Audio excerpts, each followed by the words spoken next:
Oh, I was quite a rebel myself, and it's a very traditional thing in India for everybody's parents want their children to be a doctor or an engineer, or you don't have a future.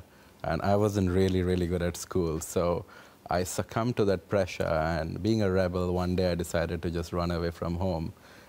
Because I was still a minor, the only place I could go and stay was in a slum, and that's where I ended up, yeah. So this was at sort of the age of 17 or yes, something like that? Yes, it was 1997. I was 16, 17 years old, yeah. And yet, just a few years later, 3 years later, you're at a stage, you're 20 at this stage, yeah. and you are at a stage where you're able to sell shares yeah. in your first business. I mean, that is very unusual. Yeah, it is. I mean, you know, life does give you opportunities, and you got to sometimes grab them. For me, it's been an incredible journey, and particularly in those days, in the slum, I was working in a restaurant, and I was a door-to-door salesman for a new English magazine in India. And I saw an advert about a business plan competition. I won a nationwide competition, and that's how I started this business. And there was a factor of luck because it was the first IPO boom, the tech boom.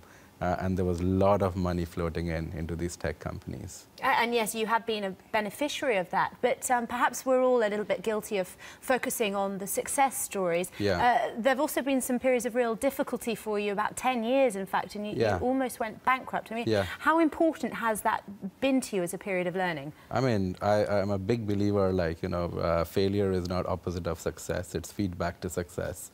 So in those 10 years, the things I learned, I mean, I tried to do 3 more companies between the age of 21 and 31, and everything I tried didn't work out, and due to a number of factors. But I never gave up, and the perseverance stayed, and eventually, of course, I had to earn a bread for myself, and I ended up working in an insurance company. And while I was there, the idea of Blippar came up. But I can say today that today the business we are running in Blippar, it wouldn't even exist if those experiences didn't taught me what I'm putting into practice today. I know that you're going to be talking to would-be entrepreneurs and probably quite young students as well tomorrow in Brighton here in the UK. They're all going to want to know the one piece of advice from you to emulate some of your success. What would you be telling them tomorrow? I would say that there's one piece of advice, but the 3 phases to it.